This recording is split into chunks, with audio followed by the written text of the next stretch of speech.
Hi everyone. You are going to listen to this entire video and not stop after 2 minutes because you get bored, because I'm going to start with a bad day in history, and then I'm going to give you the details on what I want you to know for today's lesson. Haha. So today's bad day in history is from September 9th, 1087, so almost 1,000 years ago. And the title is, "It Takes Guts, Especially Stinking Ones, to Shut Down a King's Funeral." It had to hurt when William the Conqueror came crashing down on the pommel of his saddle, rupturing himself after his horse reared. But that was nothing, really, compared to the ordeal he faced after succumbing to his injury on September 9th, 1087. No sooner had William drawn his last breath than his closest companions sped off to protect their interests elsewhere. That left servants who, as the chronicler Ordig Vitellius recounted, quote, laid hands on the arms, the plate, the linen, and the royal furniture, and hastened away, leaving the corpse almost naked on the floor of the cell. They basically robbed him blind. Then came the funeral. William had grown fat since winning Britain after the Battle of Hastings 20 years before, so fat, in fact, that he had to be crammed into his stone coffin, causing his insides to burst. The horrific smell became so intolerable that the funeral services had to be cut short and William hastily buried. But the story didn't end there. For no apparent reason, Rome ordered the conqueror's tomb at Caen opened in 1522, about 500 years later.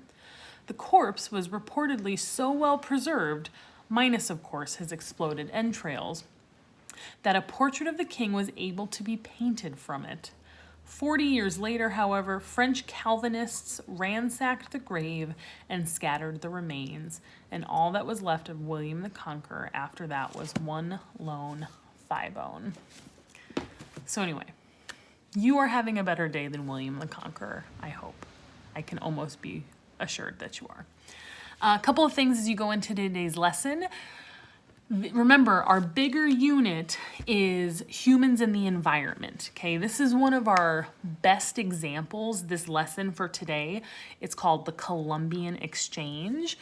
This is one of the best examples we have of how humans affect and are affected by their geography. We've already kind of talked about this Columbian Exchange, though, when we learned about what America looked like before Columbus, if you watched that documentary. During the Age of Exploration, we talked a little bit about this. This is kind of an effect of the Age of Exploration, this Columbian Exchange.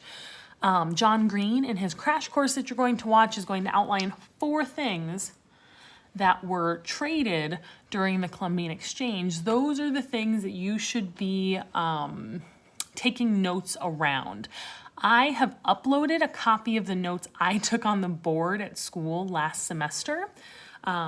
So you can use those to help you, but do not copy them. You guys need to figure out how to take notes on your own. My notes should be used as a reference. Some of you, I think, are really good note takers.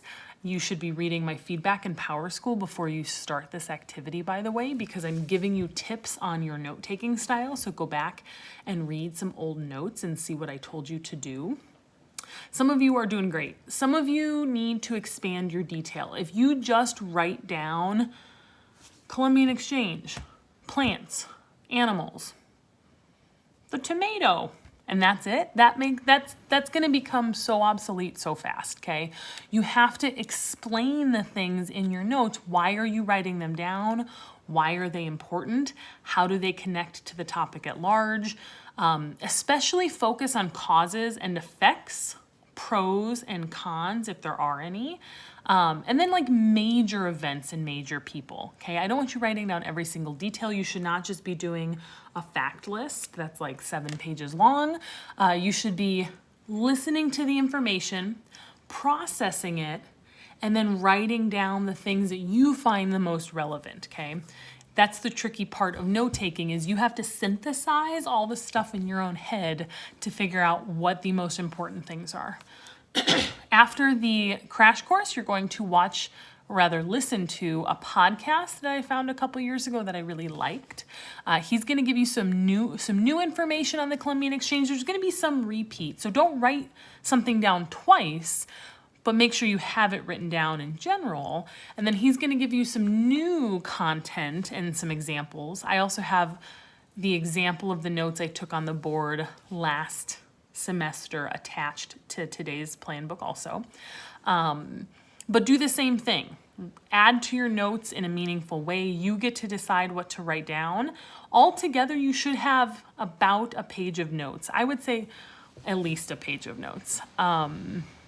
If you have more than 3 pages, you're probably doing too much. So I would shoot for one or 2 pages is my guesstimation. This will be for a grade, so do turn this in to Classroom when you're done. Remember, you can upload your notes. You can send a video of your notes. You can, if you have trouble uploading, you can set a time with me to hop onto Zoom and show me your notes, or it could be after class even. I just need to see what you're doing, okay? Notes are a way for me to hold you accountable for the work that I'm assigning. So this is one of the main ways I can gauge what you're taking away from these lessons, okay? So that's what we're gonna do today on the Columbian Exchange. Again, you're gonna really focus on taking the best notes you've taken so far, okay?